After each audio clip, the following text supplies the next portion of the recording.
Hey everyone, today we're going to be working on a Axial UTB18. I just got this secondhand. It came with the tires, came with a reef servo. I put wheels on and some rubber bands on, and I relocated the battery pack from the hood to down in this area here. I'll come up with a better solution to accessing the battery packs. Right now it's running the 1600 milliamps. I'd like to put these 800 milliamp battery packs. These came out of like a Hosen fast car, RC car, 112 scale, and then these ones came out of I believe a 16th scale Red Cat Volcano. About half the weight, and the less weight you have up top, the better for these rock crawlers. Or to attempt to make it climb upright steep hills a little bit better, I'm going to try these link risers. They're from AMK, and we're going to put those on the back axle to raise the links up to see if that helps at all. Alright guys, if you like the content, please like. If it's something you want to see more of, please subscribe. We do a lot of 1/10 scale RC stuff. We also do the 24th and 18th scales, and this is a 18th, but it seems like it's more like a 12th scale. So I mean, this is an 18th scale Hobby Plus Evo Pro, and this is an 18th scale Axial UTB18. So you tell me if you can see a difference in size. Anyways, we'll set that to the side for now, and we'll get going on this video. Let's go ahead and take this out of the package. I picked this up on either Amazon or AMain.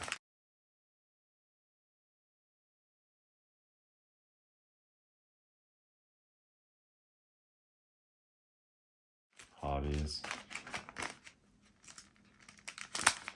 And we're just going to put these on to see if it'll help with the uphill climbing.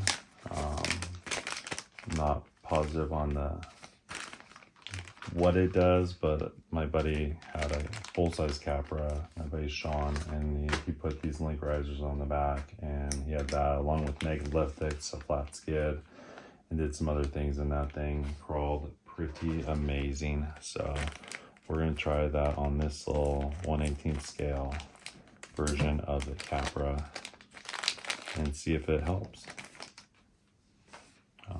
I don't think you can make it worse. So here's the fasteners it comes with. Not sure if they'll all work. Here's the, it's aluminum construction. Pretty bougie, it shines. See that? And we'll start with taking the back wheels off and making this happen.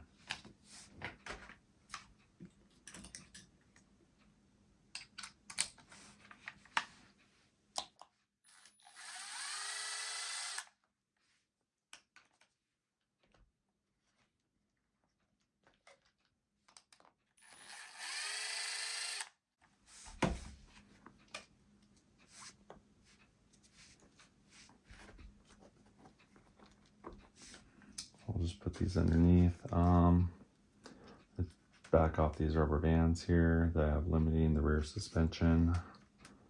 So I have to access these front differential bolts. I don't know if you can see them very well.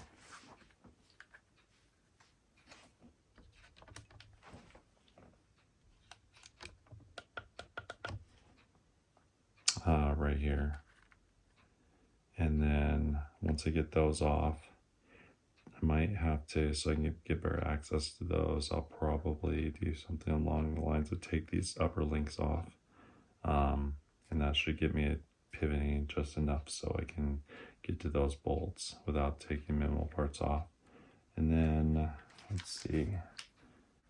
It kind of looks to me like it goes like this. Okay, let's just take this apart. Sometimes you go fit into the original link mount holes, and then on this one,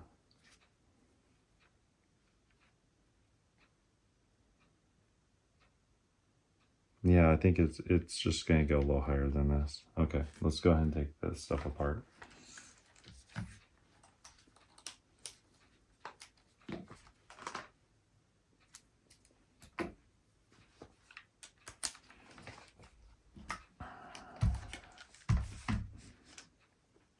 So try to do this so you can see what we're doing. I'm just gonna take off the rear upper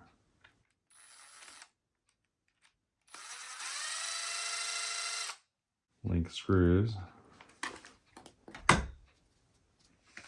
Keep them separated.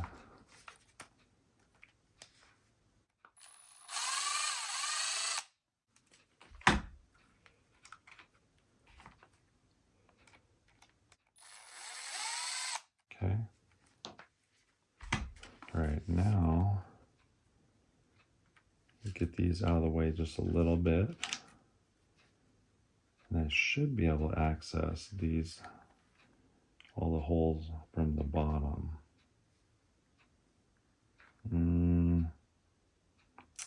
So what I'm probably going to do is take off these links right there.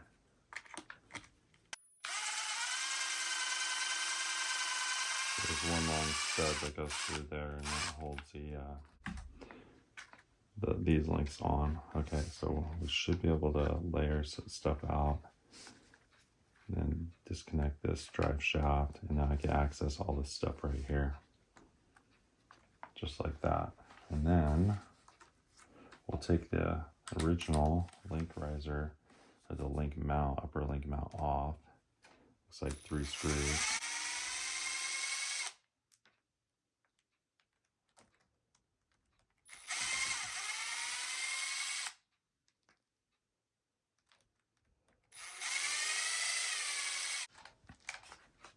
Okay, that's it right there. I went and ordered some axle housing just in case I broke one. I ordered one, and if you're ever wondering how this thing comes apart, it just splits right down the middle. So the new piece comes in 2 pieces. That's how you access everything in the middle. I'm kind of considering running these on my class 1. That way I'm not limited to just skinny looking wheels. I can run wide ones and still be within regulations on my Toyota Hilux. Okay, so here's the original piece right here. Then here's the upgraded riser. And it's just, looks like it bolts in the same holes, only it's gonna rise the links probably, I would say, let's get the background clear so you can see what's going on. Looks like about 3/8 of an inch. So we'll go ahead and just put those on. It came with all new hardware. So we're just gonna use the hardware.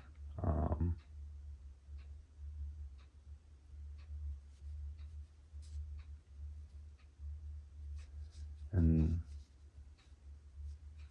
the cap heads are all the same. Okay, so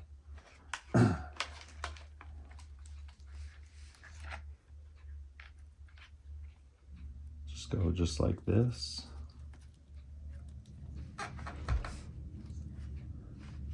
I'm gonna get these started with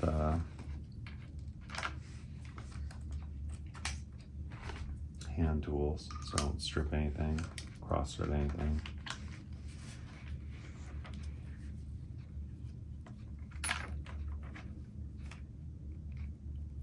All right, just like that.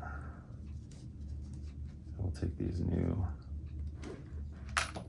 screws.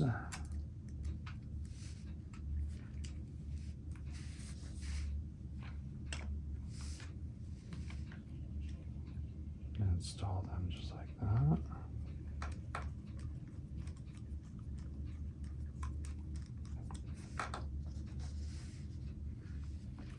These tires over here so I can wedge this up so it won't roll on you. There we go, that's better. I'll install these guys here.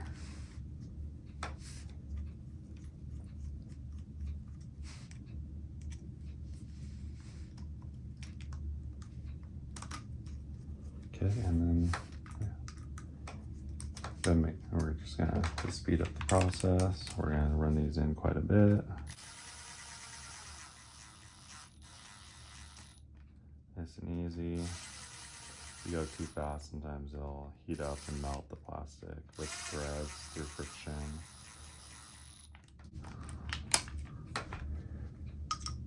Reaction Hobbies was watching one of my videos. I recommended stuff. He does faster cars, the RC motorcycles and whatnot.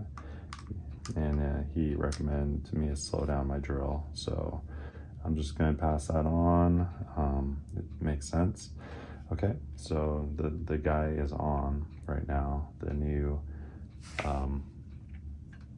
higher than before link riser. So we'll put this back together, get the drive shaft lined up. It's got CBDs, so there's no sense in lining anything up. Plus we're not driving on the freeway, so we're not going to have 55 mile per hour vibrations, so that's not a problem. And then we'll just go ahead and run these guys in here. We'll mount the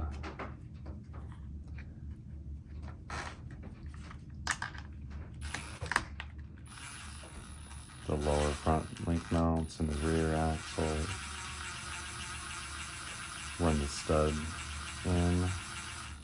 Seems like everything's lining up. I'm running quite a ways. And then I'm going to run in the rest of the way with the hand tool. It's kind of a bind situation. I don't know if it's got a stopper, but it ain't going nowhere. Okay, so we're good there and there. Now all we have left to do, besides put the tires back on, is mount these rear links. And since it is screws to metal, I'm gonna run a little dab of Loctite in there. So I think these are the new screws, and we'll just use them. I think they're the same, but just the tiniest dab. So if you put too much, it'll really be a mess if you ever have to take it apart again.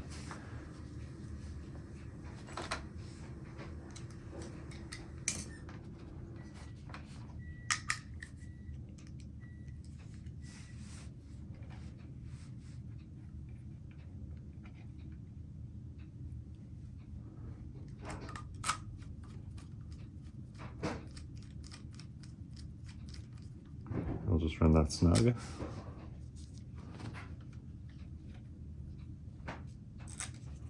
Really easy 5-minute install. I like that.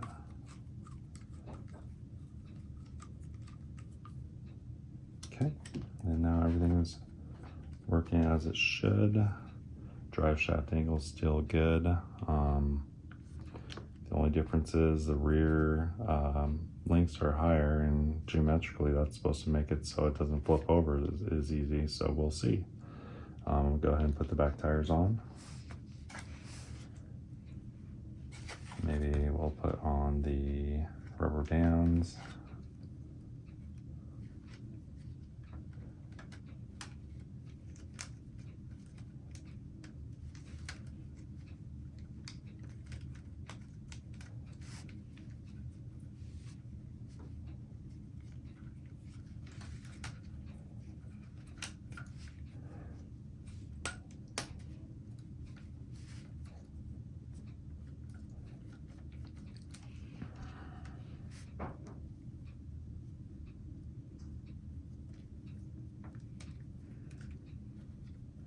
And I run several different rubber bands just for the fact that I can do adjustments. If it's not tight enough, I could,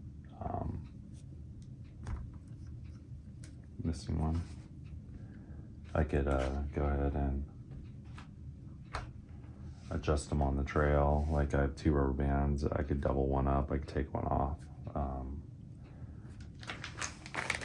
Just put that another wide one on. I could run 2 fat ones doubled and then not run the skinny one, or what, you get the idea.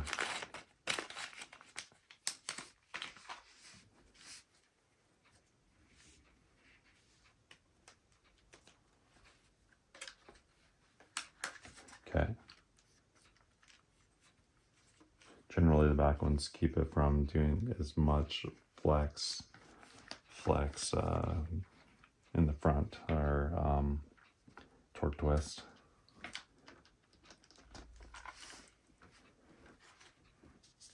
Okay, and there's no Loctite on, or no lock washers on these, or I'm sorry, nile locks on these the wheel lug nuts from the factory. They do, however, have some teeth that bite in, so you gotta just make sure those are tight.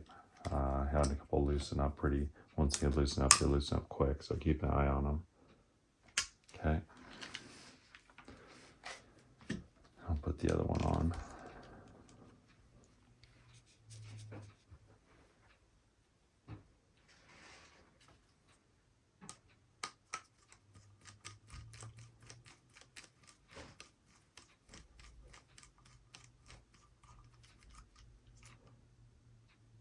Okay, and I see there's a little bit of road rash from rock crawling already on these pretty trio wheels, but that's okay, that's what we got them for. All right, and then there is the rear link riser install. Then we'll take it out and I'll show you what the difference is.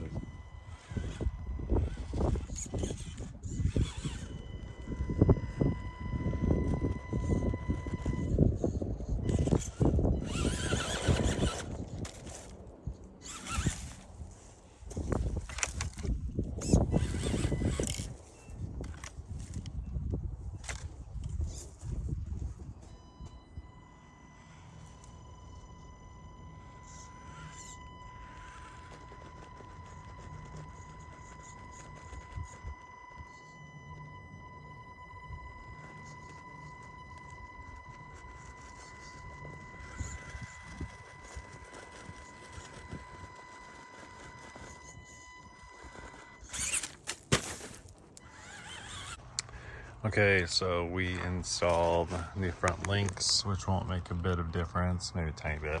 They're a little heavier. And then a rear link riser on this UTB Axial UTB18 Mini Capra. So we're gonna try to go up Slick Rock. It might go, it might not, we'll see.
Oh, might be on something here.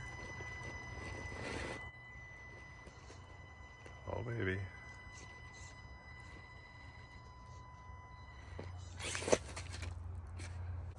Thanks for watching, and we'll see you guys on the next one.